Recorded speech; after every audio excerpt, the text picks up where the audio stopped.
காலை வணக்கம். காலை வணக்கம்.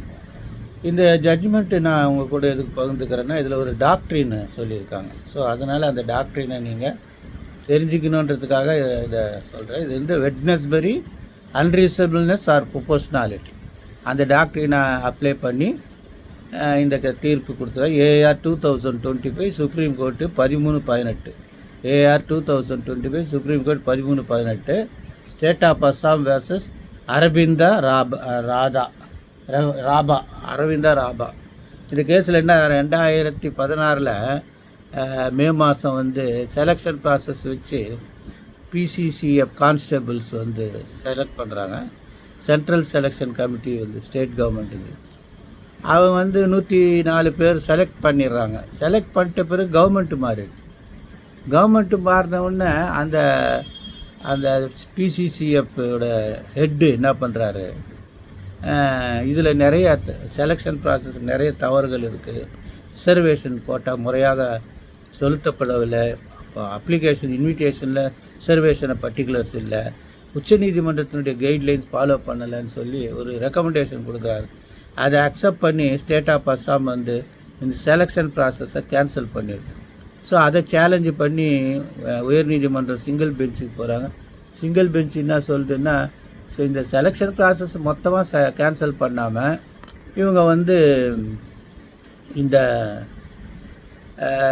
ரிசர்வேஷன்லாம் கொடுத்து ஆல்ட்ரு பண்ணி ஃப்ரெஷ் லிஸ்ட்டு அதுலேயே ஃப்ரெஷ் கேண்டிடேட் செலக்ட் பண்ணலாமே அப்படின்னு சொல்லி தீர்ப்பு கொடுத்தாங்க.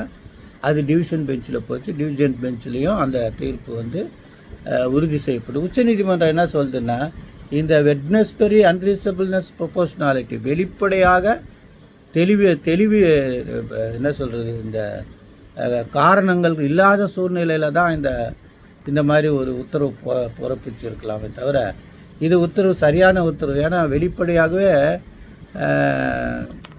விதிமுறைகள் மீறப்பட்டிருக்கு, ரிசர்வேஷன் இல்லை, உச்சநீதிமன்றம் தீர்ப்பு. அதனால் மாநில அரசு செய்து சரின்னு சொல்லி தீர்ப்பு கொடுத்துருக்காங்க. இதாச்சா.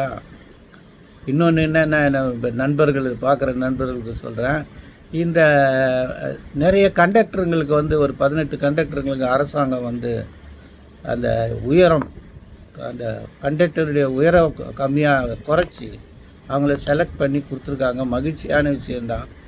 ஆனால் அந்த நடைமுறை அதுவும் அது ஆர்டிக்கல் 14, 16, 15 முறை அது சரியில்லையான்னு கேட்டால், நீங்கள் வந்து செலெக்ஷன் ப்ராசஸ் ஆடுலேயே நீங்கள் வந்து அந்த உயரத்தினுடைய உயரம் குறைக்கப்பட்டிருந்தீங்கன்னா அதில் வந்து போட்டியிடுகிறவர்கள் இன்னும் தகுதி வாய்ந்தவர்கள் அதிக அளவில் போட்டியிருப்பாங்க.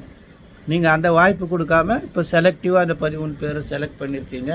இதில் யாரும் காசு வாங்காமல் செலக்ட் பண்ணியிருந்தீங்கன்னா, ராயல் சொல்லிட்டு காசு வாங்கியிருந்தீங்கன்னா வர்ற கொரோனா இல்லை ஏதாவது ஒரு புது வியாதி வந்து அவங்க குடும்பத்தில் அநியாயமாக கொண்டு போக வேண்டியது.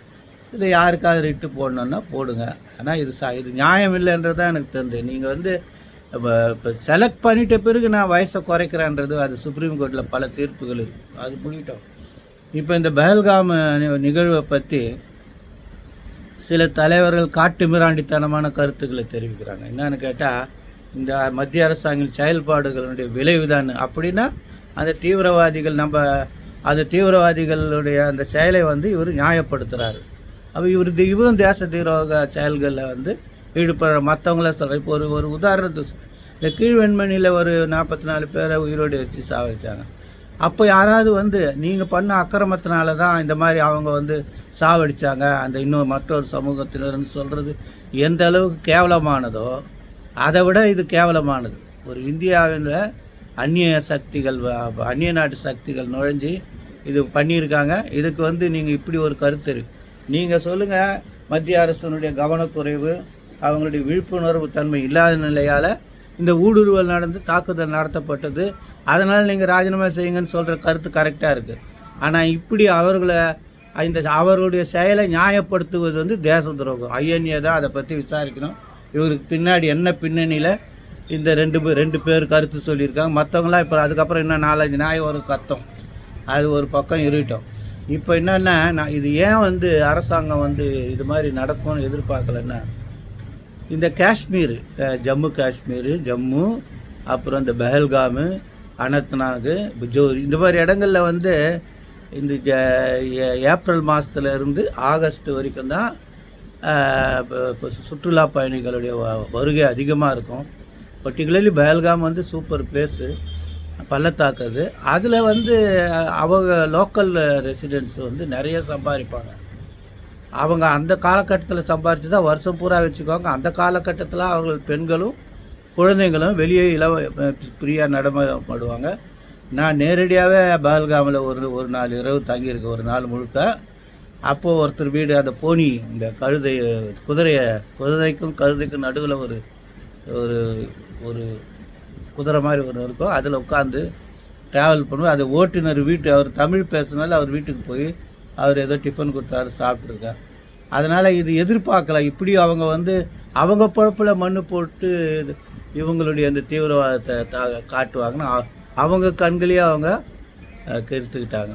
அவங்க உடல் அதை விட மிகவும் மகிழ்ச்சி தர இந்த தமிழ்நாட்டு அரசியல்வாதிகளுடைய நாய் குறைச்சலை தவிர அந்த அந்த பஹல்காம் மக்களுடைய அந்த சகோதரர்களுடைய அந்த உடனடியாக செயல்கள் காப்பாற்றுறது, பாதிக்கப்பட்டவர் தூக்கிக்கிட்டு ஓடுறது, அந்த உணர்வுகளை பார்க்கும்போது மதம் சார்ந்த வெறி வந்து தோணலை. மதம் சார்ந்தது இல்லைன்னா தாக்குதல், மத சார்ந்த வெறி தாக்குதல் வரும்போது அதுக்கு பதிலடி கொடுக்க தயாராக இருக்கும். அடுத்தது என்னென்னா, இந்த நிகழ்வு நடந்த உடனே எல்லாரும் ஓடி போயிடுறாங்க. இது மறுபடியும் பயணங்களை கேன்சல் பண்ணுறது வந்து சரிப்பட்டு அது தனிப்பட்ட விருப்பம்தான். ஆனால் அதை தொடர்ந்து அங்கே போய் பார்க்கணும். இதெல்லாம் ஒரு வீரமாக பண்ணும்போது அவங்க தான் பயப்படுவாங்க. இந்த நாட்டு மக்கள் வந்து எல்லோருக்கும் பயப்பட மாட்டாங்க அப்படின்னு. மரணம் என்பது ஒரு முறை தான் வரும். அதுக்கு மேலே நான் என்ன சொல்கிறது? இதுக்கெல்லாம் கமெண்ட் வரும். கமெண்ட் வந்தால் என் உள்ளத்தில் இருக்கிறது நான் சொல்லிட்டேன். இப்படி கருத்து தெரிவிக்காமல் மாற்று கருத்து தெரிவிச்சிடலான்றது தான் என்னுடைய ஆழ்மையான கருத்து. காலை வணக்கம், நன்றி.